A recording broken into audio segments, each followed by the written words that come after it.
The Pierce County Charter Review Commission posted their agenda online for their May 18th meeting at Rogers High School in Puyallup, 6 p.m. Show up. If you're not familiar with what the commission is, it's an elected citizen body tasked with evaluating the Pierce County Home Rule Charter, which functions as the county's constitution. The commission is currently meeting to draft and debate proposed amendments, which will appear before voters on the November 2026 general election ballot. To find their website, you just Google Pierce County Charter Review Commission, and this will pop up. Then you're going to click on View Meeting Agendas, Materials, and Minutes. Then you'll click on May 18th Charter Review Commission Meeting Packet. These are all the proposed amendments that they're going to be discussing at the meeting. You can click on each of the blue links next to the proposed amendment, and you can read the verbiage and then give public comment. And they're just approving the minutes for April 13th and April 20th's meetings. Like, they're 3 meetings behind still on approving their minutes. And their website is still not up to date. If you click on View Charter Review Amendment Proposals, this page pops up, and you can click on List of Proposed Amendments with Links. We're going to scroll down to C40. C40, formerly C3, 4, 5, and 9. They started on the second reading last Monday's meeting. This is the handout from last week's meeting. They can't post online for the general public to see in a consolidated spot. They want to change the charter to state if an elected official is accused of a crime, they can be removed from office. You can't do that. That's unconstitutional, but they're going to do it if no one shows up to stop them. I've had enough of their little shady games they've been playing since the first meeting. This is my draft cease and desist order. I want you to show up to the meeting May 18th and sign this. Show up early so you have plenty of time to sign it before the meeting starts. Tuesday, I'm going to take the document with all the signatures and file it at the county auditor's office so it's in the public record. I need as many people as possible to sign up and support this and sign it, because they can tell me to kick rocks, but they can't tell us all to kick rocks. Cease and desist orders worked in 2010 against Department of Ecology when I lived in Lewis County, and we don't have meters on our private wells there. So I'm going to read this to you, and if you think I need to make any changes, let me know. Cease and Desist Order Letter of Instruction. We the people of Pierce County present this mandatory letter of instruction, being brought directly by our protected First Amendment right to petition the government for a redress of grievance against the Pierce County Charter Review Commission, the Pierce County Council, Martha Lentz, and Chief Civil Prosecuting Attorney Michelle Luna, and any and all attorneys present who are working for, advising, or otherwise working in conjunction with the Pierce County Charter Review Commission for the January 14th, 2026 executive session at the Pierce County Charter Review Commission meeting. We have been completely denied transparent public access under the Open Public Meetings Act. It is documented on the public record that this commission has engaged in a systemic pattern of operational secrecy, concealment of public records, and unauthorized exercise of public authority. 1. Constitutional breach of Article 1, Section 32. Whereas Article 1, Section 32 of the Washington State Constitution explicitly mandates a frequent recurrence to fundamental principles is essential to the security of individual rights and the perpetuity of free government.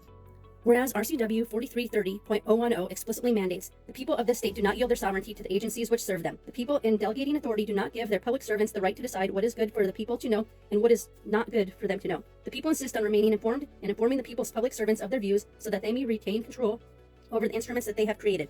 For these reasons, even when not required by law, public agencies are encouraged to incorporate and accept public comment during their decision-making process.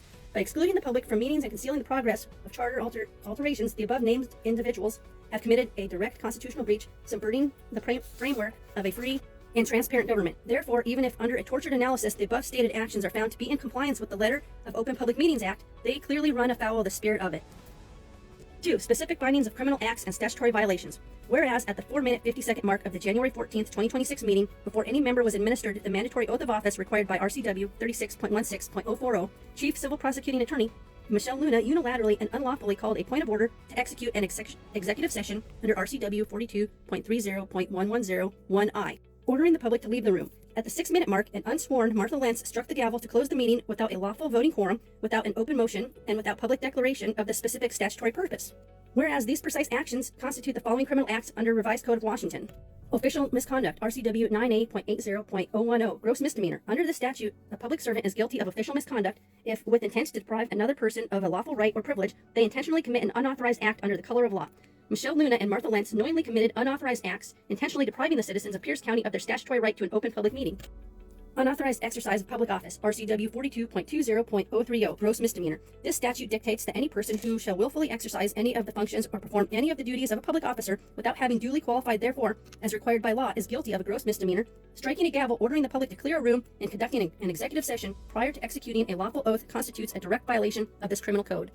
willful disobedience of law regulating official conduct, RCW 42.20.0AO. Gross misdemeanor. Any public officer who willfully disobeys any provision of state law regulating their official conduct is guilty of a gross misdemeanor under the statute, bypassing the mandatory public declaration rules of RCW 42.30.1102. Constitutes a per se violation, as elected officials fail to publicly announce the specific statutory purpose of the meeting before excluding the public. Therefore, the purpose of excluding the public was not entered into the minutes of the meeting required by RCW 42.30.035. Whereas from April 13th, 2026 to the present date, the Commission has continually failed to post or publish official meeting minutes under RCW 42.30.035, completely blinding the public while actively attempting to alter proposed charter amendments, Section C40, the exact law governing the suspension of officials facing criminal charges of official misconduct, RCW 9A.80.010, and concealment of records. I'm removing this top paragraph here because I looked in the meeting packet and it's in there. We shouldn't have to look at the freaking meeting packet to know what the proposed amendments are. They need to provide a link with the most recent information available. This has been in the agenda packet for 2 weeks, but someone that doesn't know what they're looking for on there, they're not going to find it, and it's designed that way. All right, so 3, mandatory citizen instructions. To any agency or governmental organization and their agents, you are hereby advised and commanded to cease and desist any and all activities involving further meetings, votes, or assemblies of the Pierce County Charter Review Commission until all past minutes from April 13th forward are approved and published and full transparency is restored. Any collective actions taken under this pattern of secrecy are illegal, null and void under RCW 42.30.060, and individuals face personal civil penalties of $500 to $1,000 per violation under RCW 42.30.120. Furthermore, pursuant to RCW 42.30.2120, the court shall award all costs and reasonable attorney fees to any citizen who prevails against the county in this action. You are hereby notified that if the Pierce County Charter Review Commission fails to immediately comply with these directives, the undersigned will file an emergency motion for a temporary restraining order and preliminary injunction in the Pierce County Superior Court pursuant to RCW 42.30.130. Furthermore, you are instructed that to cure the systemic defect and bad faith concealment, you must immediately disclose the exact contents, disclosures, and discussions that took place behind closed doors during this illegal, unsworn executive session on January 14th, 2026. We oppose... I'm going to take that last sentence out for now.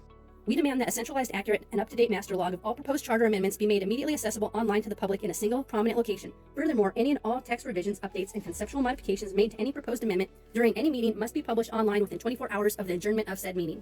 I put 24 hours because they intend on having 2 meetings a week in the month of June, potentially. And that's a lot for the public to keep up with. So please show up and share this and let me know if there's any changes you think I should make.